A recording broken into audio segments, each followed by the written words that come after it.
Olá pessoal, bem-vindos ao terceiro episódio Assim ou Assado. Meu nome é Samuel Mira, um curioso da língua portuguesa.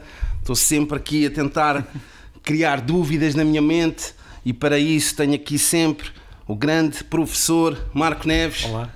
Olá. E essa ideia de criar dúvidas é muito útil. É bom nós termos dúvidas, mais do que às vezes termos certezas. E no último episódio falámos sobre plurais do ãos, ães, ões, e ainda querias acrescentar algo? Eu depois, entretanto, nós todos sabemos que às vezes estamos a falar de qualquer coisa e depois lembramos de... A única coisa que eu queria acrescentar é que o facto de nós termos hoje esta dificuldade é apenas um sintoma do próprio processo que criou a nossa língua, que é muito curioso. Ou seja, ali entre o século VI e o século X, XI, os falantes de latim, na altura era latim, não é? Ali do nosso norte de Portugal, o que veio a ser depois o norte de Portugal e a Galiza, começaram a fazer uma coisa que na altura seria considerada com certeza um erro terrível, que é começaram a deixar cair os N's e os L's em muitas palavras entre vogais. Por exemplo, em vez de luna, começaram a dizer lua. Em vez de leone, começaram a dizer algo parecido com leão. Em vez de mão, começaram a dizer, em vez de mano, começaram a dizer mão. E esta queda na altura, que hoje nós vemos naquele til que está em cima do A, ou seja, aquele til significa esse som N que desapareceu, foi o empurrão que, quase como se fosse um dominó, deu origem a uma série de regras e de características da nossa língua. Portanto, a nossa língua começou precisamente naquilo que provavelmente na altura seria considerado um erro. Quase certeza que tínhamos pais e avós a dizer não se pode falar assim, não se pode dizer assim. E, no entanto, se não fosse isso, se calhar hoje falaríamos da mesma maneira que os castelhanos, falaríamos todos espanhol, o que não seria muito, muito bom, porque nós gostamos de falar a nossa língua. Não é?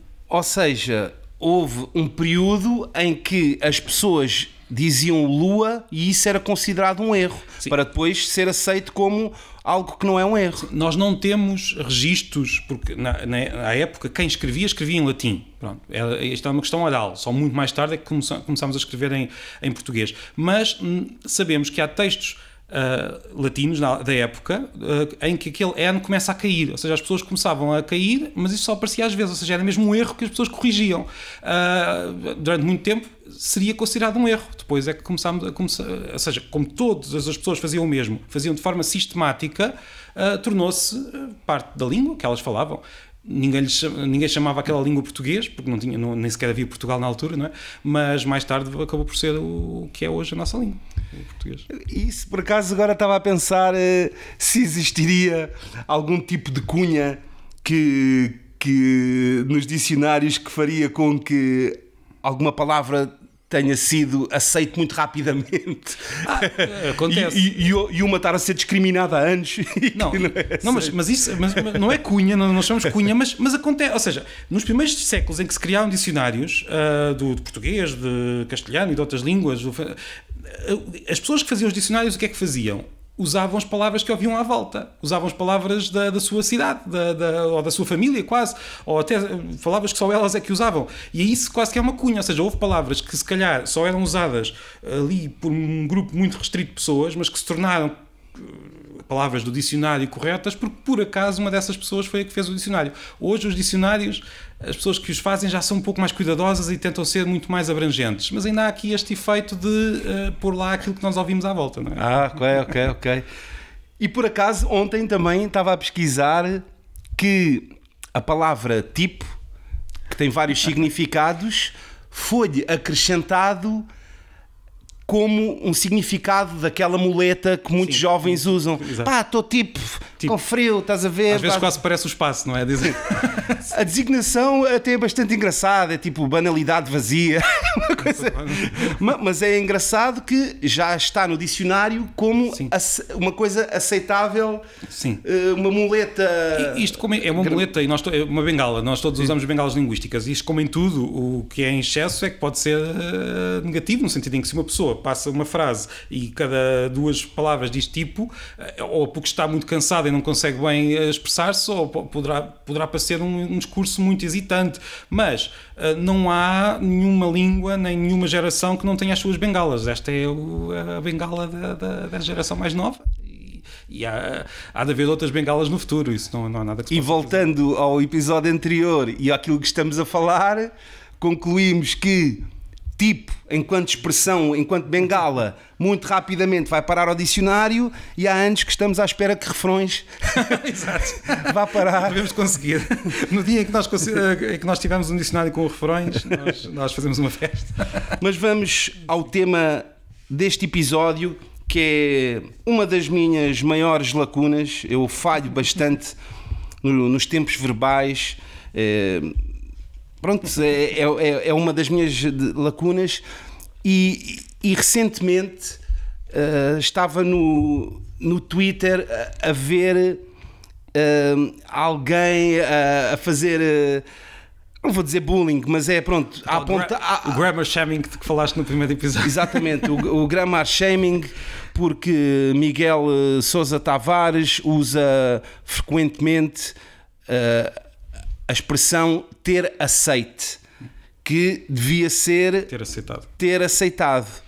E o que é que tens a dizer em relação a isso? Este é um ponto da nossa gramática e do nosso vocabulário que é bastante difícil e muito instável. Isso ou seja, nós vamos quase sempre estar a discutir pontos que são instáveis e que levantam dúvidas, mas grande parte da nossa gramática está bem definida e ninguém tem dúvidas, e nós usamos o português no dia-a-dia e todos nós nos entendemos, mas depois há estes pontos em que aparecem estas oscilações, e isto tem origem no seguinte: nós temos um tempo verbal particular, uma forma verbal particular, que é o particípio passado, por exemplo, oculto ou ocultado. Ou seja, é um exemplo em que temos o verbo ocultar, que tem dois particípios passados, o particípio passado oculto e o ocultado. Isto também tem origem no latim. Todas as formas que acabam em ado são formas mais típicas do português e mais populares, enquanto que as outras costumam ser consideradas um pouco mais eruditas, mas as duas têm origem no latim. O que se passa é que, ao longo dos séculos, alguns verbos foram perdendo uma delas, nem sempre a mesma, ou seja, alguns perderam uma forma mais erudita, outros perderam uma forma mais popular, e temos casos, portanto, temos três grupos de verbos. Os verbos que têm as duas formas, como oculto e ocultado, como eu disse. Temos os verbos que só têm a forma mais erudita, como o verbo escrever, que só tem escrito. Nós já não dizemos, ninguém diz escrevido, isso não. Embora ainda há pessoas que, com a tendência para hipercorrigir, ou seja, para fazerem acham que têm sempre de usar aquela forma, então ainda se ouve de vez em quando escrevido, mas é um fenómeno muito, muito limitado, não se ouve muito. Depois temos casos que só têm a forma mais popular, como desprezado. Desprezado só temos essa forma, nós não temos nenhuma forma mais curta para o verbo desprezar. E depois temos, infelizmente, se quisermos, uma série de verbos que têm as duas formas, mas que uma delas está a desaparecer. E então a população divide-se entre aqueles que aceitam as duas formas e aqueles que já só querem uma. Por exemplo, um caso bastante conhecido, se quisermos, é o verbo pagar. Porque nós quase todos dizemos no dia-a-dia ter pago e ser pago, mas ainda há muitas pessoas que insistem, e é correto, podemos usar sem qualquer problema, na forma pagado no verbo ter. Porque a explicação mais simples que nós temos é, quando usamos esta forma a seguir ao verbo ser e ao verbo estar, devemos usar a forma mais curta, ou seja, ser pago, ter pago. Estar pago. Quando usamos com o verbo ter, então utilizaríamos a forma mais longa, portanto, poderíamos dizer ter pagado. Esta é a explicação gramatical tradicional. Mas na prática há uma série de verbos em que há esta oscilação que nos dificulta um pouco a vida quando queremos saber o que é que vamos usar. A tendência será sempre para os verbos perderem uma das formas. É uma das tendências da nossa língua. Ou seja, os verbos que têm duas formas, provavelmente ao longo dos séculos há vários especialistas que acham que há vários linguistas que acham que os verbos vão perdendo sempre uma delas. Qual? Nós não sabemos, depende às vezes da preferência da população. Neste caso temos o aceitado, que em geral o que é considerado aceitável é dizer ter aceitado e ser aceite, mas já começa a haver muita oscilação, como se vê no caso do Miguel Sousa Tavares, que em direto na televisão e tentando falar de forma cuidada, já diz ter aceite.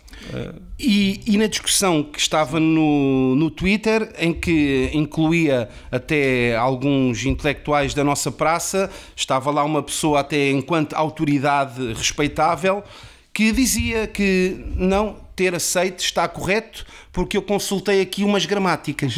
Que gramáticas é que ele consultou? Não sei, é assim, a nova gramática do português contemporâneo de Celso Cunha Lindley e Lindley Sintra, que é uma das mais conceituadas, salvo erro, refere o ter pago como já aceitável. Não me lembro, hei de consultar, mas não me lembro deles terem considerado o ter aceito como aceitável. Mas, portanto, não sei que gramáticas é que estavam a ser consultadas, mas provavelmente o que encontraram em várias gramáticas mais recentes foi simplesmente aquilo que eu acabei há pouco de descrever. Muitos verbos começam a perder uma das formas e uma delas começa a ficar preponderante. Portanto, o verbo aceitar, provavelmente o aceitado poderá estar num processo iniciado o processo de desaparecimento. Isto, o que é que nós podemos dizer? Isto é terrível, vai estragar a gramática, mas a verdade é que o facto de nós termos duas formas é que é um pouco estranho, ou seja, é a característica curiosa da nossa gramática. Uma grande parte das línguas não tem duas formas para esta forma verbal. Nós não há nenhuma distinção de sentido que nós possamos fazer pelo facto de usarmos uma ou outra. É apenas se quisermos, uma mania gramatical que a nossa língua ganhou e que se tornou, que se cristalizou, mas que também rapidamente a podemos perder no caso de alguns verbos, como é o caso do verbo aceitar. O meu conselho neste caso é, se nós estivermos, e vamos sempre parar ao mesmo, se nós estivermos a escrever com tempo para pensar nestas questões, eu acho que é uma boa regra de etiqueta e simples pensar na tal divisão. Se eu estou a usar o verbo ter, vou usar a forma mais longa. Se estou a usar o verbo ser, vou usar a forma mais curta, mas apenas para os verbos em que isto é possível. Isto vai exigir que a pessoa também tenha alguma sensibilidade. Eu nunca vou escrever a palavra escrevido, apesar de se encaixar nesta regra. Portanto, nós temos de, mais do que decorar esta regra, temos na verdade de usar muita língua, ler muito, ouvir música, ouvir conversar, e vamos começar a perceber que escrevido não se pode dizer, mas aceitado podemos, e podemos tentar fazer o esforço aí com o verbo aceitar. Sim, mas há aqui duas situações que eu queria mencionar. Para já queria mencionar a hipercorreção, que acho que este erro, entre aspas, é algo que muita gente comete derivado a uma hipercorreção. Sim. É porque nós queremos tanto dizer a forma certa que muito rapidamente pensamos, ia ter aceitado é um erro, vou dizer bem, ter aceito. Exato, sim. É bem provável que esse seja um mecanismo. Sim. E até, eu creio, eu tive a ler algumas pessoas que têm uma teoria mas ter aceite já foi aceito durante muito tempo. Durante muito tempo ter aceite foi aceite. Tenho aqui outra pessoa que também diz, eu recordo-me com muita clareza, os infelizes cometiam a imprudência de dizer ter aceitado ou matado eram objeto de severa reprimenda da parte da professora Sá, bem como alvo da ruidosa chacota, bababá. Mas há aqui uma situação, que é a memória. Nós, enquanto crianças, nós lembramos mais de ser reprimidos ao ter dito aceitado, mas se calhar a tua memória já não tem bem que se calhar disseste foi aceitado. Eu tenho quase a certeza que é isso. Não. As pessoas dizem, mas tu eras corrigido quando dizias aceitado, quando dizias se calhar o outro verbo. Sim. De certeza que era isso. É bem provável. Nós temos e qualquer um de nós faz isto, nós temos demasiada confiança na nossa memória. Nós achamos que nos lembramos exatamente da conversa que tivemos com a nossa professora da primária há 30 anos, ou há 40, ou há 50, ou há 60, no nosso caso é impossível, mas quando na verdade provavelmente foi isso precisamente que aconteceu. A pessoa foi repreendida com o aceitado, mas naquela situação em particular, e por isso ficou convencida que não podia dizer aquela palavra nunca. E já tive várias discussões de pessoas que me tentavam convencer que a professora primária lhes tinha dito algo que não fazia sentido nenhum. Aliás, neste caso do pagado, por exemplo, do pagado, nós podemos já achar que é uma palavra que está a ficar, que já começa a soar um pouco mal, ter pagado, mas a verdade é que está nas gramáticas dos dicionários. Eu não acredito que nenhuma professora primária tivesse dito a um aluno não se pode dizer pagado, porque na verdade está dentro do que é aceitável e até aconselhável por muitos. Mas eu já tive discussões com pessoas que me garantiam que a professora primária, que já tinham lido em não sei quantos livros, que não se podia dizer nunca pagado, que aquilo é um erro grave, ou ganhado, a palavra ganhado também tinha de ser eliminada, e estavam convencidos que as pessoas que dizem ganhado ou pagado são pessoas que estão agora a cometer grandes erros de português porque estão a inventar palavras que não existiam, quando é precisamente o contrário, não é? O pagado e o ganhado são, com o verbo ter, são construções tradicionais que estão nas gramáticas, que se estão provavelmente a perder, mas o tradicional seria usar aquelas expressões. E então, mais uma vez, vamos à raiz do nosso podcast, que acho que tem a ver com isto, que é porque é que o ter pago passa a ser aceite e o ter aceite ainda não é aceite. É porque as pessoas dizem, é pelo poder das pessoas. E se já existem bastantes pessoas a dizer ter aceite, quando é que começa a ser aceite? Sim. Vamos para descansar. Eu quero a justiça. Se a pessoa quiser dizer ter aceitado, pode continuar a dizer para sempre, tal como pode dizer ter pagado e ter ganhado, como estávamos a dizer. Mas se já há tantas pessoas a dizer aceite, e isto parece quase uma dizer, então mas vamos aceitar tudo. Não, vamos, como aliás disseste já no último episódio, se não estou em erro, nós não estamos a aceitar tudo, estamos a aceitar aquilo que sistematicamente é dito. A língua portuguesa não começa nas gramáticas, começa na boca das pessoas. Se há uma construção, se há uma palavra que é dita sistematicamente por muitos falantes, e acima de tudo, isso é um ponto que é muito importante, se passa de geração em geração, ou seja, se há uma geração que de repente começa a dizer aquilo e há pessoas que podem torcer o nariz ou não, e aquilo desaparece, pronto, foi ali um erro durante uns anos. Agora, se há uma geração que começa a dizer de determinada maneira e de repente há uma outra geração que aprende aquilo como a sua língua, então o que é que nós vamos dizer aos miúdos? Olha, aquilo que os teus pais te ensinaram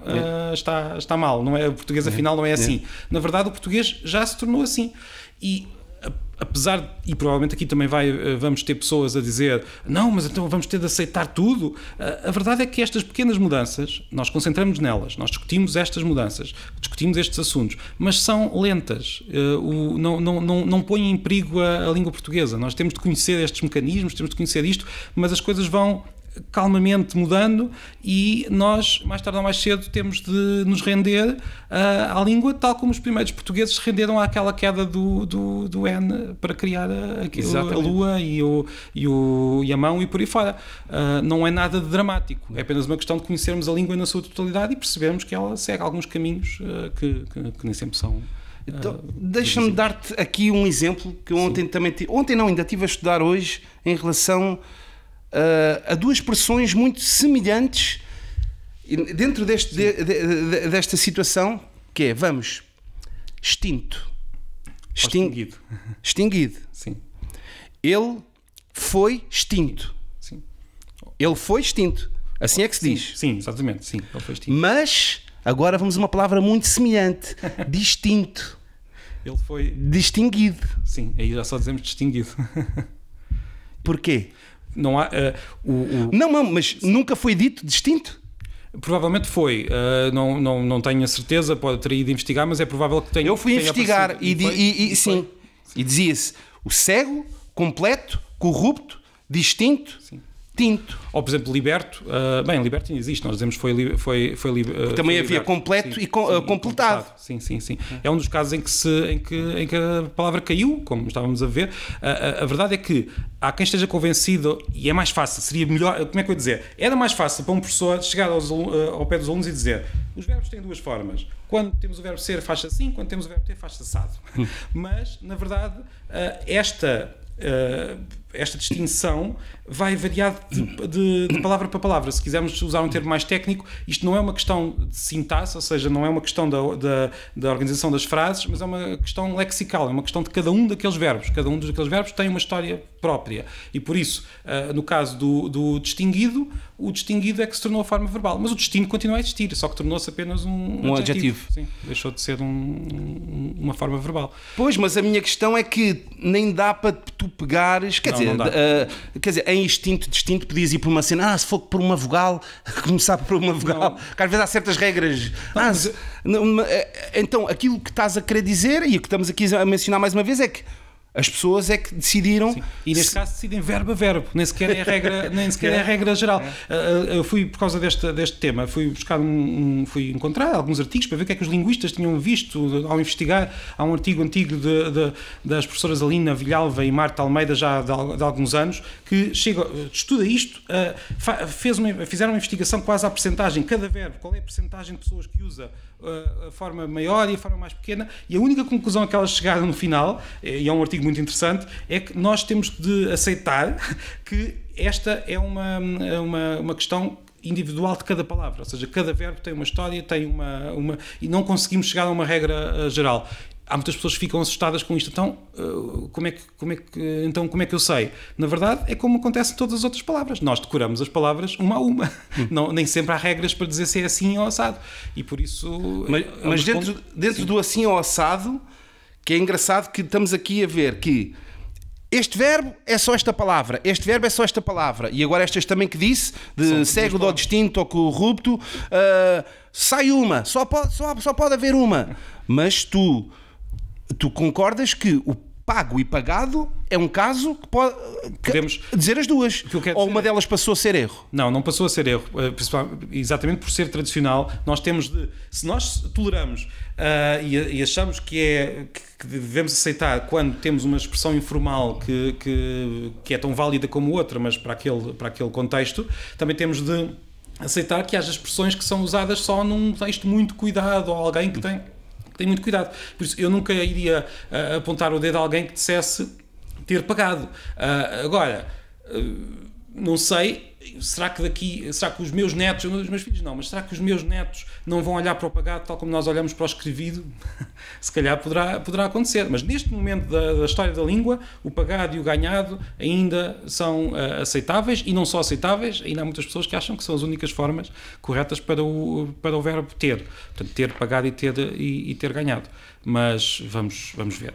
É um daqueles pontos caóticos da língua. Isto é caótico, ou seja, nós não temos aqui que muitas pessoas tentam arrumar usando esta regra muito simples de com o verbo ser é sempre um tipo de construção e com o verbo ter é outro. Infelizmente a língua é mais complicada do que isso e é mais... às vezes as pessoas usam a metáfora a língua é um bicho, é algo vivo. Há pessoas que não gostam desta metáfora, mas parece, quer dizer, eu sei que somos nós que a fazemos, a língua não existe fora de nós, mas é tão caprichosa às vezes nestas coisas que nós quase que acreditamos que é um animal que não faz aquilo que nós queremos. E nós costumamos meter mais os regionalismos na mesa em relação a certas palavras, mas não deveremos também excluir expressões e verbos. E construções, sim. Construções. Aqui achas que tem alguma coisa? Se poderá ser regionalismo, não. Eu penso que é mais uma questão daquilo que se chama registro. Ou seja, é mais um problema de quando estamos a escrever um texto formal, temos tendência para usar algumas destas formas que não utilizaríamos na oralidade. Por exemplo, se eu estiver a escrever um texto e se eu escrever ter aceite, se calhar eu próprio vou-me corrigir para ter aceitado, porque sei que é o tradicional, não podíamos discutir agora. Mas na oralidade, se disser a um amigo, se eu estiver a conversar com um amigo e de repente disser um erro, disser uma palavra mal, eu vou corrigir, mas se disser ter aceito, não vou corrigir. É uma palavra que pelo menos numa situação informal será perfeitamente aceitável. Não sei se há aqui alguma questão regional, ou seja, não sei se no norte se utilizará mais uma forma do que outra, duvido muito. Sei de uma forma verbal em que há uma questão regional, que é o gerúndio. O gerúndio alentejano, não é? Sim, exatamente. Neste caso, o gerúndio que é o particípio presente, se quisermos. Andando, caminhando. Exatamente. Aí sim, claramente é uma questão regional, uma questão nacional também, os brasileiros usam muito, nós muito menos. Cá em Portugal é uma forma verbal legítima, antiquíssima, tanto que ficou no Brasil, não é? Nunca... está-se a perder em Lisboa, no Porto, nas cidades, mas ainda se usa muito no Alentejo. E aí sim é uma questão regional. É que a língua, nós, todos estes episódios estamos a chegar a alguns pontos que são comuns, não é? E um dos pontos comuns é que a língua varia, não há muito a fazer, varia na região para região, varia de pessoa para pessoa, as regras até variam de verbo para verbo, como estamos a ver. Nós não conseguimos falar da língua de forma realista se nós tivermos aquela ideia de que há um conjunto de regras fixo, um conjunto de palavras fixas que nunca mudam de significado e as regras são sempre assim. Nós acabamos sempre por ir dar a becos sem saída se estivermos a discutir com essa ideia na cabeça. Temos de perceber que a língua varia. Não varia de qualquer maneira, seja nós, como dizes muito bem, nós não estamos a defender algo que ninguém usa ou algo que só usamos por distração. A verdade é que ela, de vez em quando, é por uma questão regional.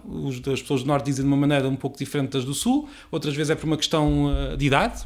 As idades também mudam muito a maneira como nós falamos. Outras vezes é apenas uma questão de situação. Eu não falo da mesma maneira com um amigo ou com os alunos ou com os colegas. É diferente. E às vezes até com a mesma pessoa. Já me aconteceu ter um amigo que foi meu aluno. Acabou por ser meu aluno. E eu, na aula, claro que não ia falar da mesma maneira com ele como falaria se estivesse no grupo de amigos. Portanto, às vezes também muda de acordo com a situação. E isto, nós já temos, às vezes, já brincámos a dizer que há professores portugueses que podem ficar um pouco com as mãos na cabeça por dizermos que podemos dizer assim ou assado, mas na verdade eu acho que isto é algo muito importante para se ensinar. E é ensinado, os professores portugueses ensinam a variação, algo muito importante para ser dito numa aula de português. Muito bem, portanto, concluímos que hoje ter aceite não é aceite, hoje é aceite ter aceitado. Portanto, hoje é assim, mas amanhã pode ser assado. Obrigado.